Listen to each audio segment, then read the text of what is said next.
Et maintenant, je vais vous montrer qu'en dépit des apparences, non pas avec mes mots, mais avec les vôtres, vous dites une chose et vous en faites une autre. Sur la question de l'égalité homme-femme, je ne vous lâcherai pas car vous êtes une illusion et une imposture. Voici ce que vos amis ont présenté comme amendement.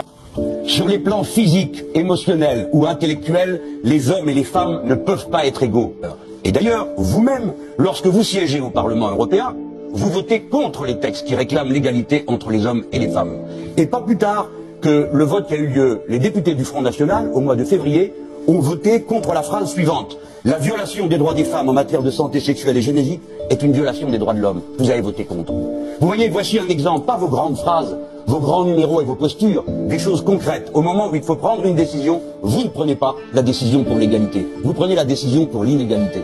Voilà ce que vous êtes, sur tous les sujets. Et oui, vous avez en face de vous une force qui est sans concession, le Front de gauche. Et ils n'utiliseront pas des mots fleuris pour vous attaquer. Madame, si vous voulez me donner des leçons de maintien en tant que candidat à l'élection présidentielle, je vais vous dire une chose.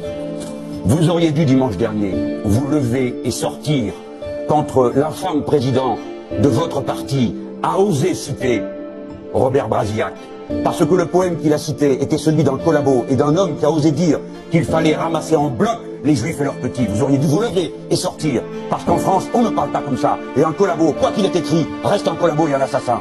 Voilà, madame, ce que vous auriez dû faire. Alors après, le reste, semi-démente qui vous laisse quand même une bonne moitié, ce n'est rien à côté de ça. Et d'ailleurs, vous ne servez à rien. Depuis 40 ans, qu'à distiller de la haine. Voilà tout ce que vous faites. Voilà la seule utilité. Regardez-moi quand je vous parle, madame, vous pouvez tout de même accepter ça. Cette obsession dont vous avez eu tout à l'heure encore une démonstration à propos des étrangers, qui l'a conduit à dire une sottise aussi considérable que celle qui consiste à dire qu'on va refuser l'aide médicale d'État aux étrangers. Madame Le Pen semblant oublier que les microbes qu'ont les étrangers ignorent qui a des papiers et qui n'en a pas. Et que ceux qui sont sur les gens qui n'ont pas de papiers passeront sur ceux qui ont des papiers. Par conséquent, le devoir humain rejoint le bon sens le plus élémentaire qui consiste à dire que quand quelqu'un est malade, il faut le soigner, quelle que soit sa nationalité, quelle que soit sa couleur de peau, quel que soit son sexe. Mais Madame Le Pen n'a pas l'air de le comprendre, tant sa névrose contre les étrangers la hante. Et quand je lui pose une question précise sur les femmes, elle n'y répond pas parce qu'elle ne peut pas y répondre. Pour la raison que les électeurs du Front National viennent d'apprendre ce soir que dorénavant le Front National a cessé. Eh bien, c'est le moment de dire que cette dame a inventé une arnaque spécialement bien étudiée qu'elle a nommée salaire parental. Et elle a décidé que les femmes qui resteraient à la maison auraient droit à 80% du SMIC. Combien ça fait, Monsieur Pujadas? Ça fait 878 €.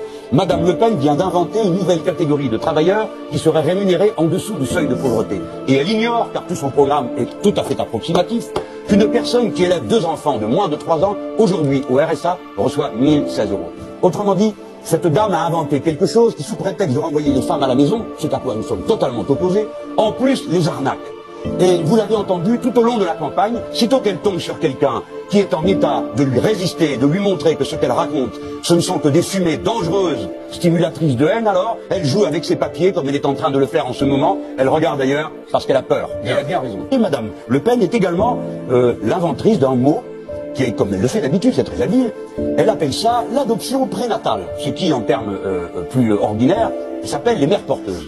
Vous avez inventé que si quelqu'un ne voulait pas porter un enfant, ne veut pas l'assumer, mais qui veut quand même le porter, alors elle pourrait le donner à quelqu'un d'autre avant sa naissance.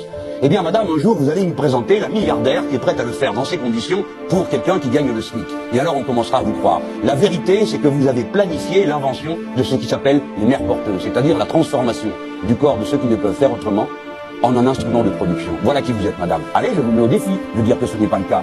Montrez-moi comment vous comptez faire. Alors sur ce projet, sérieusement, vous pensez que ça, c'est la question comme sur les autres, à la présidentielle, le petit geste que vous venez de faire, madame? Avec bien énergie. Merci. Et par la seule force de la raison, plus de la moquerie, madame. Merci.